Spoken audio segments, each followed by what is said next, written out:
Hello students and all viewers. जो previous activity अपनी थी वो मॉडल ऑक्सिलरीज के बारे में थी और मॉडल ऑक्सिलरीज की प्रीवियस एक्टिविटी में मॉडल्स पूरे नहीं हो पाए थे, इसलिए बाकी के बचे हुए मॉडल्स के बारे में हम आज चर्चा करेंगे और आज सीखेंगे। परंतु उससे पहले मैं एक बात आपसे कहना चाहता हूँ कि मेरे पास में व्हाट्सएप पे काफ़ी मैसेज आते हैं कि सर नेक्स्ट वीडियो कब आ रहा है। तो मैं सबसे रिक्वेस्ट करूँगा कि आप उसको सब्सक्राइब कर दीजिए और सब्सक्राइब के सामने जो नोटिफिकेशन बेल है उसको आप ऑन कर दीजिए, उस पर क्लिक कर दीजिए, नोटिफिकेशन ऑन कर दीजिए। तो नेक्स्ट वीडियो जैसे ही मेरा बन के अपलोड होता है आपके YouTube जैसे आप खोलते हो या YouTube आपका ऑन है तो उसमें वहाँ पे आपको नोटिफिकेशन मिल जाएगा, आपको पूछने की जरूरत नहीं रहती है।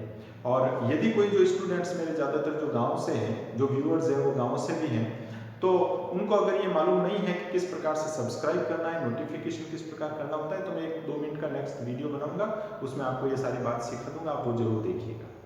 तो आज हम बात कर रहे हैं मॉडल्स के बारे में। तो मॉडल्स के बारे में जो अगर आपने पिछली एक्टिविटी नहीं देखी है तो ये देखने के बाद आप पिछली भी देख लेना, ताकि बचे हुए मॉडल्स आप वहां से सीख पाओगे।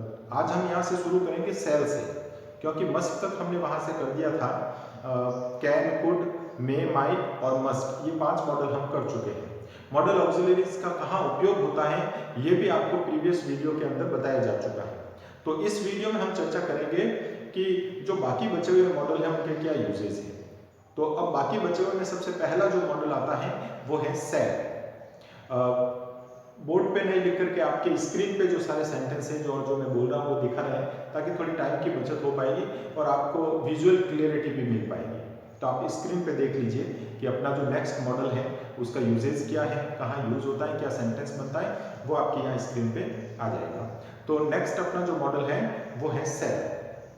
सेल वैसे एक हेल्पिंग वर्ब भी है, जो हमने टेंस और जो वर्ब्स के बारे में पढ़ा था तो उसमें हमने सेल को पढ़ा था, परंतु यहाँ हम उसको मॉडल के बारे में पढ़ रहे हैं, मॉडल के रूप में पढ़ रहे हैं। तो सेल का मॉडल के रूप में क्या यूज होता है, किस प्रकार से उसका उपयोग किया जाता है।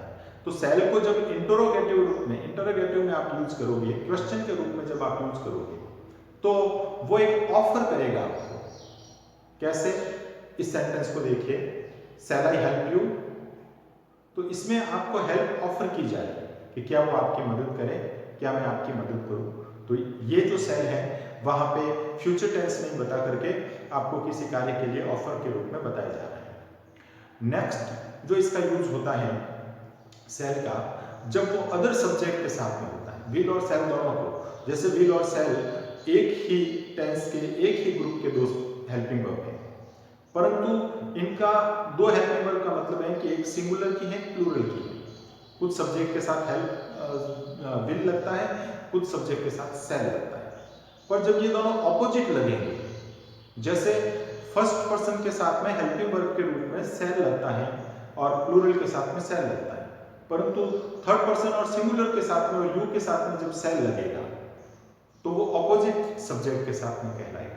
तो जब ऑपोजिट सब्जेक्ट के साथ में सेल का हम उपयोग करेंगे तो वहां या तो थ्रेट होगी, धमकी होगी, या प्रॉमिस, वादा होगा, और या फिर डिटर्मिनेशन, दृढ़ निश्चय होगा कोई कार्य करेगा। तो ये सेल के उपयोग है। जैसे ही शैल हेल्प यू, ये एक प्रॉमिस हो गया, और ही शैल बीट यू, ये एक धमकी हो गई। तो इस प्रकार से जो सेंटेंस हैं वो जब ऑपोजिट सब्जेक्ट के साथ में यूज किए जाएंगे तो वो अकॉर्डिंग टू सेंटेंस उसमें क्या चीज है, पीटना तो एक धमकी होती है, प्रॉमिस नहीं हो सकता है, और हेल्प करना धमकी नहीं होती है, प्रॉमिस होता है। तो हम सेंटेंस की प्रकृति देख के पहचान लेते हैं कि वो धमकी है, डिटर्मिनेशन है, प्रॉमिस है, या फिर वो थ्रेट है। तो ये सेल के उपयोग होते हैं। इनके अलावा सेल का उपयोग होता है लीगल डॉक्यूमेंट्स के अंदर ऑब्लिगेशंस बताने के लिए। जैसे कोई डॉक्यूमेंट के अंदर कोई चीज लिखी है कि ही सेल टू पे a fine of rupees 200, he shall to pay a fine of rupees 200, उसको 200 रुपए का फाइन पे करना है। तो ये वहां पे एक लीगल डॉक्यूमेंट की ऑब्लिगेशंस है वो हो जाती है। तो ये थे सेल के उपयोग जो आपको बिल्कुल समझ में आ गए होंगे। अब सेल का ही पास्ट रूप होता है शुड, जो अगला मॉडल है। तो शुड को जब हम मॉडल के रूप में पढ़ते हैं, एक तो उसको हम पास्ट रूप में बदलेंगे, हम इनडायरेक्ट स्पीच के अंदर हम देखेंगे कि इनडायरेक्ट स्पीच में किस प्रकार से उनको पास्ट रूप बदलना होता है किसी भी मॉडल का, तो वहाँ ये काम आएंगे, वहाँ आपको बता दिया जाएगा। तो ये एक याद रखिए कि सेल का पास्ट रूप शुड होता है। अब इसके मॉडल्स के रूप में एज ए मॉडल इनके क्या यूजेस होते हैं, तो एज ए मॉडल के रूप में शुड का सबसे पहला यूज होता है कोई सजेशन देने के लिए, कोई एडवाइस देने के लिए। हम किसी को कुछ कार्य, अच्छा कार्य करने के लिए कुछ कह रहे हैं तो हम सेल का उपयोग करते हैं। तो इसका फर्स्ट यूज आप स्क्रीन पे देखिए कि सजेशन या एडवाइस देने के लिए, जो सुझाव या सलाह के लिए। जैसे कोई बीमार है, हम कहेंगे you should go to a doctor, तुम्हें डॉक्टर के पास जाना चाहिए। यू शुड वर्क हार्ड, किसी की अच्छी हेल्थ के लिए हम कह सकते हैं you should go for a morning walk, आपको सुबह सुबह मॉर्निंग वॉक पे जाना चाहिए। तो ये सारे शुड के उपयोग हैं जो हम सलाह देने के लिए कर सकते हैं। अगर हम शुड को क्वेश्चन के रूप में लिखेंगे, अगर सेंटेंसेस पहले हैं, जो शुड है वो सेंटेंस में पहले हैं, तो वो क्वेश्चन हो जाएगा। और क्वेश्चन के रूप में जब शुड का मॉडल के रूप में प्रयोग होता है तो वह होता है किसी की ओपिनियन पूछने के लिए, कोई सलाह पूछने के लिए, किसी की राय पूछने के लिए। जैसे should we contact to his parents, क्या हमें उस स्टूडेंट के पेरेंट्स से कांटेक्ट करना चाहिए, ये सलाह लेने के लिए। तो वहाँ पे हम शुड का उपयोग कर सकते हैं। इसके अलावा होता है जैसे फॉर्मल ऑब्लिगेशंस, जो प्रोहिबिशंस होते हैं, जैसे the student should not enter here, student का यहाँ आना मना है, एक फॉर्मल ऑब्लिगेशन है। तो इस प्रकार के सेंटेंस के लिए भी हम कर सकते हैं। पर सबसे ज़्यादा जो इसका उपयोग होता है वो एडवाइस के लिए होता है, एडवाइस या सजेशन के लिए कि ये करना अच्छा है, आप कीजिए। और ये होता है स्टेटमेंट के लिए, अफर्मेटिव सेंटेंसेस। और जब इंट्रोगेटिव होगा तो वो कोई भी ओपिनियन, कोई राय पूछने के लिए होता है। तो ये था सेल और शुड का उपयोग। अब नेक्स्ट हम अगला जो मॉडल आता है वो है अपना विल। विल भी सेल के ही ग्रुप की एक हेल्पिंग वर्ब है, परंतु यहाँ जब वो मॉडल के रूप में आएगी, अगर वो स्टेटमेंट के रूप में सेंटेंस में विल का प्रयोग होता है, अफर्मेटिव में होता है, तो वहां पे उसका सीधा सीधा मतलब प्रेडिक्शन होता है, जो फ्यूचर टेंस ही होता है एक तरह से। पर जब ये क्वेश्चन के रूप में आता है, अगर विल को हम सब्जेक्ट से पहले लिखेंगे, इंटरोगेटिव सेंटेंस बना देंगे, तो इंटरोगेटिव सेंटेंस में वहां ये रिक्वेस्ट के लिए काम आता है। जैसे will you come in please, will you give me your pen. तो ये सारे जो सेंटेंसेस हैं इसमें रिक्वेस्ट होगी जब हमने उसको क्वेश्चन के रूप में पूछा। और विल का जब अदर सब्जेक्ट के साथ में यूज किया जाएगा, जैसा कि आपको अभी सेल में बताया था कि अदर सब्जेक्ट के साथ में किस प्रकार से यूज किया जाता है। तो विल का जब अदर सब्जेक्ट के साथ में यूज किया जाएगा तो वही तीन चीज बनेगी जो सेल में बनी थी, थ्रेट, प्रॉमिस या डिटरमिनेशन। तो ये तीन ये के ये सेम उपयोग इसके हो जाते हैं। अब विल का जो पास्ट रूप है वो नेक्स्ट आता है वुड। वुड को हम किस प्रकार से समझेंगे, तो वुड के कुछ फिक्स फ्रेजेस होते हैं जो मॉडल्स के रूप में वुड के लिए काम में लिया जाता है। उसमें से फर्स्ट जो फ्रेज है वो है वुड यू लाइक, क्वेश्चन के रूप में आता है वुड यू लाइक, और आगे कोई भी सेंटेंस हम उसके जोड़ सकते हैं, क्वेश्चन बना सकते हैं। जैसे would you like a cup of T, तो यहाँ एक एक क्वेश्चन हो गया कि क्या आप एक कप चाय लेना पसंद करेंगे। ये ऑफर हो गया, उनको हम ऑफर कर रहे हैं कोई चीज या रिक्वेस्ट कर रहे हैं। इन्विटेशन के लिए भी हम वुड यू लाइक का प्रयोग कर सकते हैं। नेक्स्ट इसका जो फ्रेज आता है आई would like, would you like का एफर्मेटिव सेंटेंस बनाएंगे हम तो आई वुड लाइक हो जाएगा।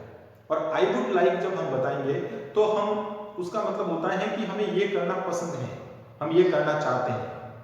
आई वॉन्ट टू हैव दिस, जैसे I would like a coffee please, मुझे एक कप कॉफी चाहिए या मैं एक कप कॉफी लेना पसंद करूंगा।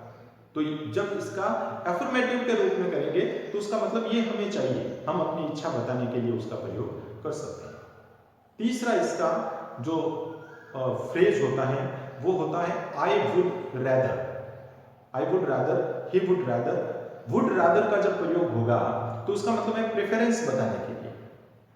तो आप कोई भी चीज में से वरीयता बता रहे, कोई काम करने के लिए, I would rather go to market today, ये एक सेंटेंस है, यानी कि मैं कल नहीं, मैं आज ही मार्केट जाना पसंद करूंगा।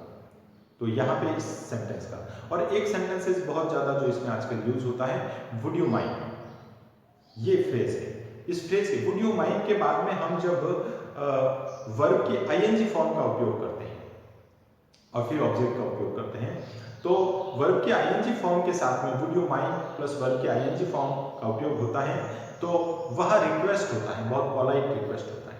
जैसे would you mind opening the door please, क्या आप दरवाजा खोलेंगे, तो ये हो गया would you mind.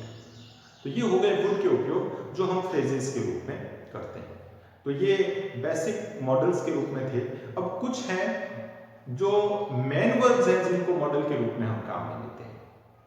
Main verbs जो मॉडल के रूप में काम में आती हैं, और उनमें से जो पहले मेन वर्ब है वो है नीड। नीड को लेते हैं।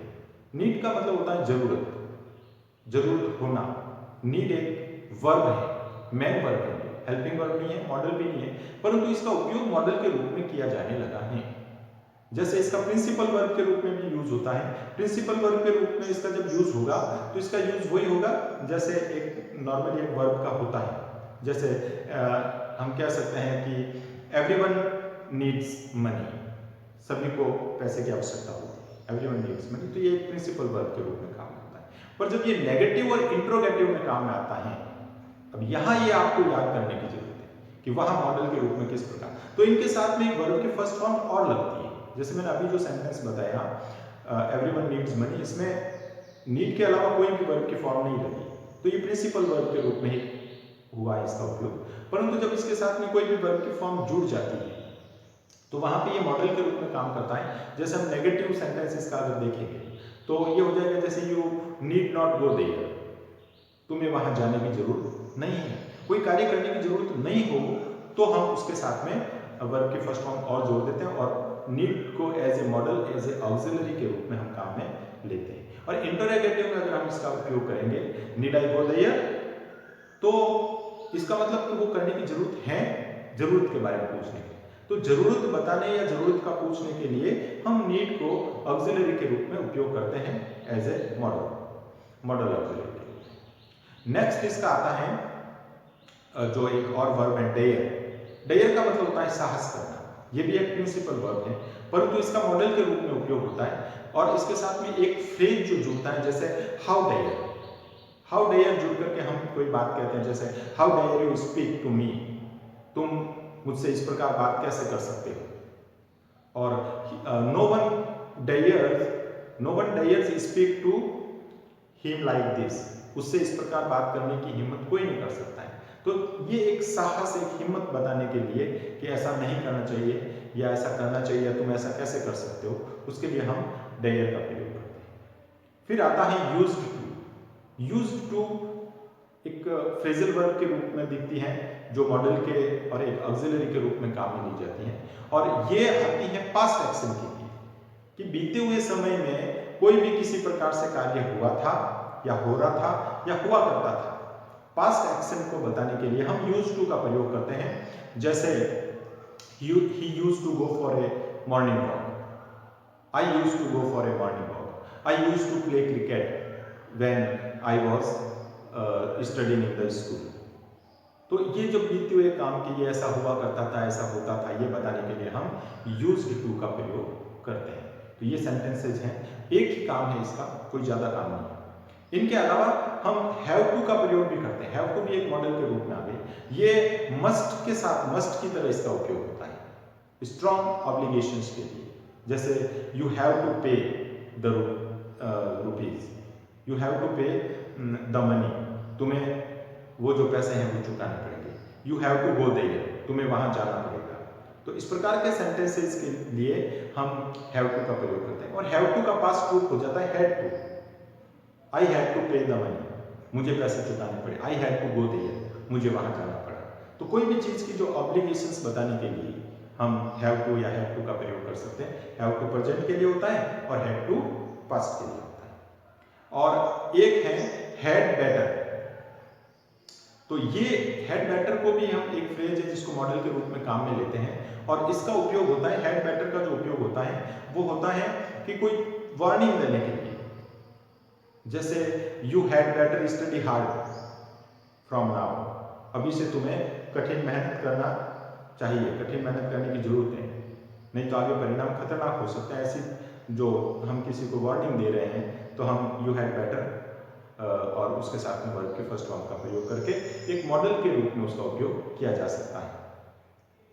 तो ये थे आपके बचे हुए मॉडल्स ऑक्सिलरीज वर्ब। इनके अलावा कोई मॉडल ऑक्सिलरी है नहीं, और सारे जो इनके फंक्शंस हैं, सारे जो इसके यूजेस हैं, वो आपको एक एक स्क्रीन के ऊपर लिख के बता दिए गए। आप उसको नोट कीजिए। आप चाहें तो उसको ऐसे ही याद कर सकते हैं, और ऐसे याद नहीं होते हैं तो आप एक नोटबुक के अंदर उन सबको लिखिए और फिर वापस उनको रिपीट करते रहिए और सब पे सेंटेंसेस बनाते रहिए। जो भी चीज आपने यहाँ सुनी है उसी तरह का एक और सेंटेंस बनाइए। आप माइंड में कोई भी सेंटेंस सोचिए और उसके जैसा जैसा एक और सेंटेंस बनाइए, तो आपको ये पूरी अच्छी तरह से समझ में आ जाएगा। फिर भी अगर कोई चीज़ समझ में नहीं आती है तो आप कमेंट बॉक्स में कमेंट कर सकते हैं। काफ़ी स्टूडेंट्स को, व्यूअर्स को कमेंट करना नहीं आता है। उसका नेक्स्ट वीडियो आप जरूर देखना, जिसमें मैं किस प्रकार से कमेंट करने होते हैं, किस प्रकार से सब्सक्राइब करना होता है, नोटिफिकेशन ऑन करना होता है, ये सारी चीज़ मैं आपको उसमें सिखाऊंगा। तो आशा है कि आपको ये अच्छी तरह समझ में आई होगी। और हमारा इंग्लिश का उद्देश्य एकमात्र ये है कि हम अंग्रेजी में सेंटेंस बनाना सीख सके। कोई सेंटेंस, सारी चीज जो निर्भर करती है वो सेंटेंस पे करती है। आप सेंटेंस को समझिए। हेल्पिंग वर्ब से टेंस से हम सेंटेंस को समझ रहे हैं, मॉडल से हम सेंटेंसेस को समझ रहे हैं, और आगे अब जो भी हम पार्ट्स ऑफ सेंटेंसेस लेंगे या टाइप्स ऑफ सेंटेंसेस लेंगे, तो उसमें सारी चीज में आपको एक सेंटेंस से परिचय होगा। आप सारे वीडियो जरूर देखिएगा, और वन बाय वन अगर आप देखते हो तो आपको सारी बात, एक एक इंग्लिश की जो भी दुविधाएं थी अब तक वो क्लियर हो जाएगी, और इंग्लिश आपको बहुत ही आसानी से समझ में आने लगेगी। मैं आपको ये विश्वास दिलाता हूँ कि इंग्लिश जो है वो हिंदी से काफ़ी ईजी है, और आप इन सब के द्वारा इंग्लिश को काफ़ी अच्छे से सीख जाओगे। स्टूडेंट्स को जो प्रॉब्लम आती है इंग्लिश को आंसर लर्न करने में, वो कभी नहीं आएगी जब वो सेंटेंस को प्रॉपरली समझ पाएंगे। और जिनको इंग्लिश बोलने या सुनने में प्रॉब्लम आती है, जो सेंटेंस को प्रॉपरली समझ पाओगे आप, तो उसके बाद में वो भी आपके नहीं आएंगे। तो आज हमारा मॉडल्स पूरा हो जाता है। आप दोनों की स्टडी कीजिए। Thanks for watching.